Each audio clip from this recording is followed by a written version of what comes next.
future belongs to those who prepare for it today. Malcolm X.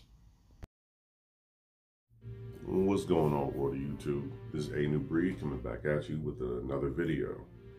In the previous video, we talked about preparedness and 3 parts of preparedness that are very important: the mental, the physical, and the emotional.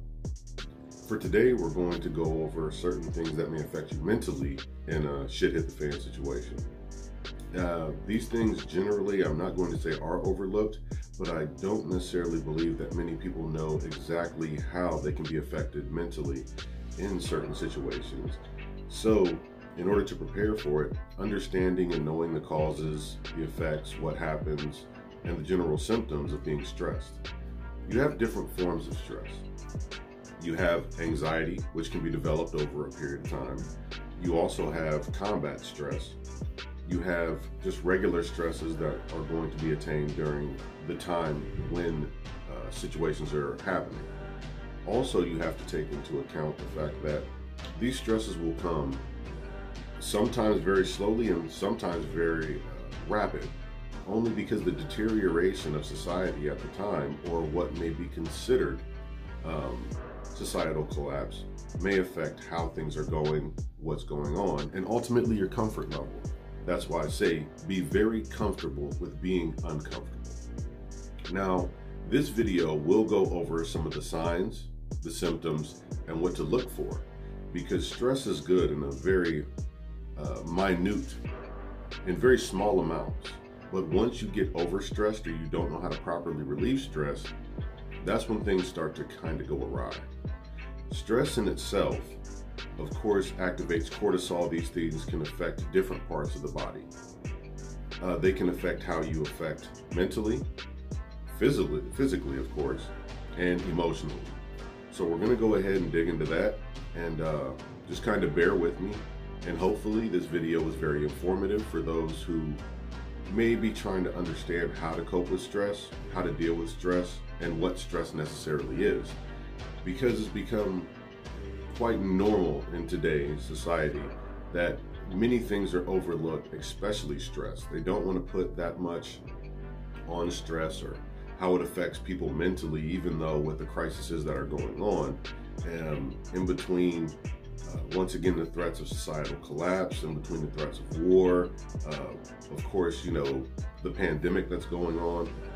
So let's take some time and discuss that. Now, the first type of stress in the top left is acute stress. It is the most common type of stress and is not always negative. This is your normal day-to-day stress. Then you have episodic stress. It may be hard for people with this type of stress to change their lifestyle, as they accept stress as part of life. On the bottom left, you have chronic stress. If acute stress isn't resolved and begins to increase or last for long periods of time, it becomes chronic stress. Now you have post-traumatic stress. A failure to recover after experiencing or witnessing a terrifying event induces this kind of stress. Now, we got on the 4 different types of stress. Now to look at what can cause these things. Each person stresses for different reasons. Of course, there is good stress, things that excite you, even going on trips, you know, going out to somewhere fun.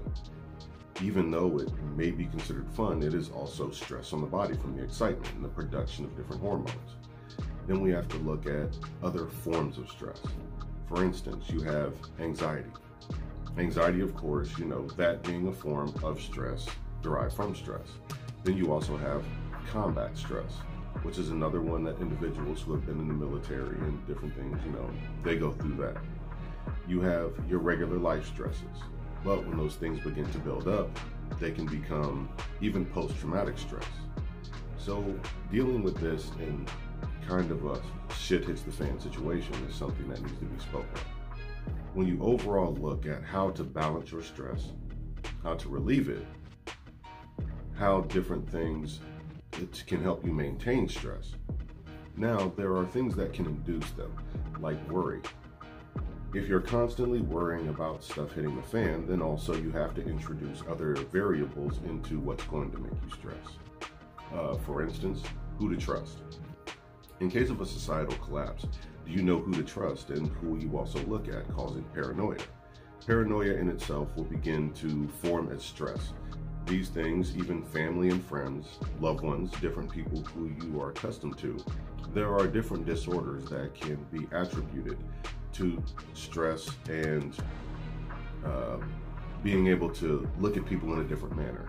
You don't know who's going to be trying to get your food, your water, or your shelter. You don't know who's in it for their own good or for personal gain. So these things become questionable, and you start to have some forms of rational and irrational fears. The fear of certain things, as lightning striking you twice walking down the street on a sunny day, is an irrational fear, but these things are developed by stress. We'll get into some of the symptoms here shortly. But being able to deal and cope with stress, even in a stuff hits the fan situation. Some of the things that you're currently used to, for instance, playing video games, going for a long walk or a jog, yoga, exercise, these things will be compromised in a shit hits the fan situation due to the fact that you may not be able to have the electricity that you need. And you have to compose yourself for weeks, possibly months of stress. So how are you going to figure out a coping mechanism in order to keep yourself from being overly stressed or eventually leading to a mental breakdown? Now, there have been cases where people have combat stress in the field and they have a mental breakdown right there on the spot. It's happened in fights, it's happened in the military, it's happened when people were put in positions such as incarceration, being detained, that stress them out so bad that their body has a horrible physical reaction, and that causes post-traumatic stress eventually. It just depends on how people handle their stress and how they get rid of it. So now we're going to talk about the effects of stress on the body and what to look for. Now let's take a look at the effects of stress, starting with the head.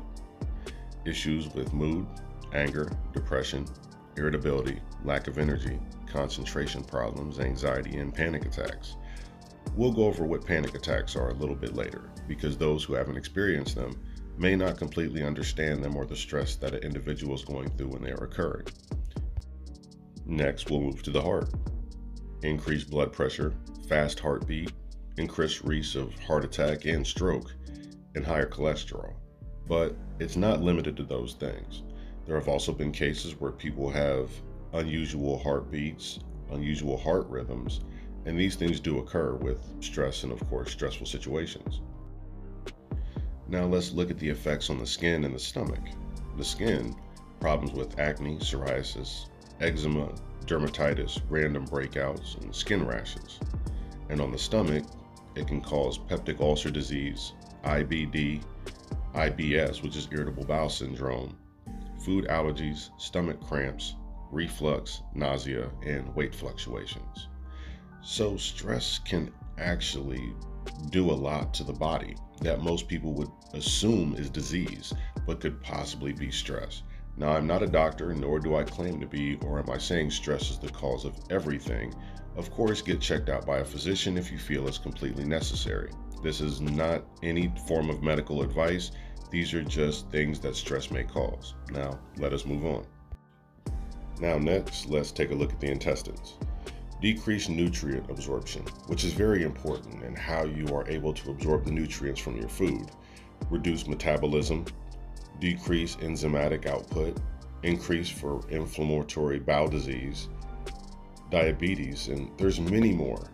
That I can have you look up on your own because the list is extremely long.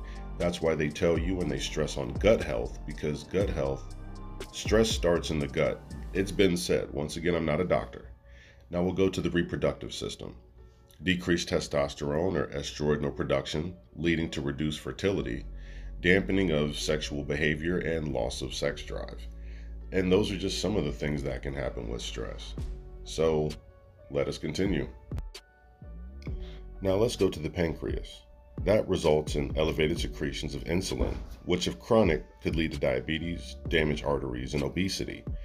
Yes, your weight can fluctuate based off of your stress levels. Also, whether you have diabetes or not can be directly influenced not only by the sugar intake, but by your stress levels. Now, the immune system.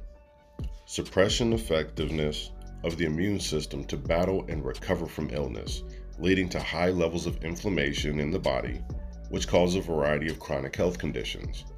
Now, just listen to that one. Just stress alone can cause multiple chronic health conditions. I'll get into what it can cause, and then we'll talk about that. Now, let's look at the joints and muscles. Now, stress, this is generally where you feel the stress and aches and pains and inflammation and tension, lowered bone density, propensity for osteoporosis, tightness in the shoulders and back. And I know all of us have had those moments where you tense up or you feel it and you got to kind of shrug your shoulders or move your hands a little bit in order to try and relieve some of the stress you feel bottled up in these places. So, yes, if you look at the overall list, it can affect many parts of the body. Now, we'll continue on that one, but we're going to go into another spot. Now that we've gone over the physical points of stress and ultimately what it can do to you physically, the reason why I focus so much on this is because it, like I said, it's very well overlooked. And most people are under the assumption that when comes time and stuff has officially hit the fan, that they will kick in this automatic survival instinct and just be able to be Rambo. No, that's not the case in point. Severe stress leads to severe disorders. So getting out there and losing the commodities that you have, the comforts that you have, becoming uncomfortable, not being able to go to the grocery store and get what you want or get your fast food, all these things do amount to stress on the body. Things such as touch, taste, smells, all your senses are accustomed to specific things in your day-to-day life, and to take them away would be to change what goes on mentally and physically and especially emotionally. So learning coping mechanisms, that is going to be a very huge point. We'll get into coping mechanisms in just a moment, but we'll go ahead and move on to the next portion and talk more about stress and take it from there. So hopefully you bear with me and understand. Like I said, there's a reason why I'm focusing on this, because to me, I don't see many people focusing on this specific part of prepping. Mental preparation is one of the biggest parts of preparation. All the guns, the ammo, the food, nothing in the world will do you good if your mind is broken. So, on to the next subject. Now for those who crave control over each situation that may come up. Well, in a SHTF situation, that's gone. There is no control. You have no control outside of yourself. Now think about it. The control you have over your day-to-day life. What if that was taken from you? What if the fact is that you aren't able to cope with the lack of control, the lack of self-control, and the lack of control over things around you? Just imagine how that will affect you mentally, knowing that you can't just cut your lights on or knowing you can't just walk out the house. Once again, these are other stressors that aren't taken into account. You may have no control over anything that's going to go on. And being comfortable with that one right there, that's a whole nother situation that I don't even think most people are actually ready for. But it will occur when stuff hits the fan. Next, we're going to look at mental focus. Now, regardless of what field you're in, whether it's the military or whether it's just babysitting, everything needs some form of mental focus. And in order to have proper mental focus, you have to actually perform these tasks with optimal levels, and no matter the situation. Now, this is another thing you have to be prepared for. So along with the mental, physical, and overall readiness, you are going to have the mental focus and the mental clarity to be able to finish tasks such as, of course, getting water, getting food, being prepared while in high stress situations, such as not necessarily combat, but just imagine having to sneak around or even do things that you may not feel comfortable with. For instance, people have left the area where you're at and you are forced to break into houses and homes in order to get materials that you need in order to survive. Will you not only have the mental focus, but will you be prepared to live with what you had to do in order to survive? As in the picture, resiliency. When you bend with the wind, but don't break in the storm. Resiliency is the ability to stay mentally strong in the face of repeated hardship and trauma. It's a key personality trait expected in leaders, who often have to make split decisions that could affect the lives of the people who depend on them. You have to develop resilience in order to keep focused on completing 1 or 2 goals at a time and seeing them through to completion to be able to help those around you. Now, with resilience, of course, comes stress. Once again, I'm going to keep touching on that, but let's continue. Next is time management. With time management, this can either be a stressor or something to actually help alleviate stress. Now, within time management, it'd be best to create a checklist so you can save time and energy, as well as allowing you to focus thoroughly on your thoughts. Rank tasks in order of importance, only checking them off if you have nothing more to do on that task. Focus your attentions on fulfilling the most important things, and then delegate others to tasks if you can. This is the reason why you have to figure out who has the resilience, the strength, or lack of stress to be able to get out there and who can handle what in order to get things done in a timely fashion. I'm pretty sure everyone knows what this is. Panic button, of course. You see these in banks and different places, and now they actually sell them as gags. But the brain has a panic button that initiates a panic response. Panic response, humans are programmed to respond instinctively to a specific threat. This instinct is to flee from a dangerous situation, even when you have been ordered to move towards it, and it's made worse by prolonged exposure to stress. Dealing effectively with panic and overcoming the natural human instinct to run and save yourself can make all the difference in any team decision, where each individual relies on their comrades. So, beware the panic button and the panic response that is actually caused by stress. And that is why people can leave the people who depend on them or need them and regret the decision. So coping with stress, especially in this situation, it has to be done. Next, we're going to talk about acting under pressure and how stress can affect that. Well, in a nutshell, in a high pressure situation, there's rarely enough time to formulate the perfect plan. To be honest, there's rarely enough time to formulate a plan at all. So you have to improvise. A plan that is on the balance is highly likely to succeed, but it has to be enacted at the exact time and moment. You can make constant adjustments by improvising and made as the plan unfolds. But if you act irrationally based off of stress, you can condemn not only yourself, but others based off of your actions. So once again, coping with stress comes into play. Now that we've talked about stress, I hope that this has helped everyone out and this video was informative, because no one knows how they're going to act in an SHTF situation. That and the fact that each individual's response to stress is going to be different. Each person has different stresses and what they consider to be stressful and not. So we have to take into account all the things that surround us, all the things that may stress us out, and be able to sit down and visualize what may happen, what may not happen. Now, I cannot say what each individual's reaction will be to stressful situations or even situations that invoke panic.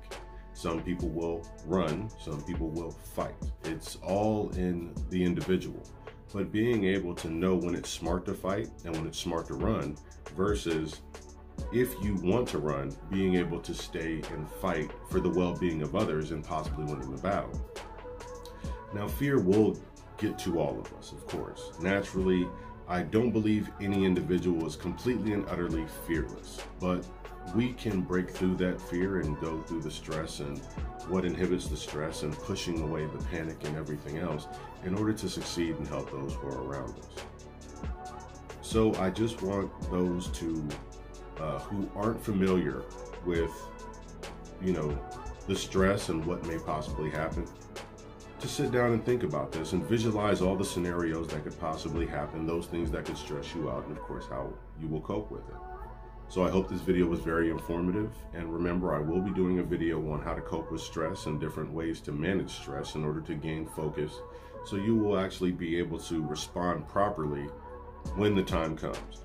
Now, ultimately, nothing can prepare you for that time except for preparation. Get out and get into the wilderness.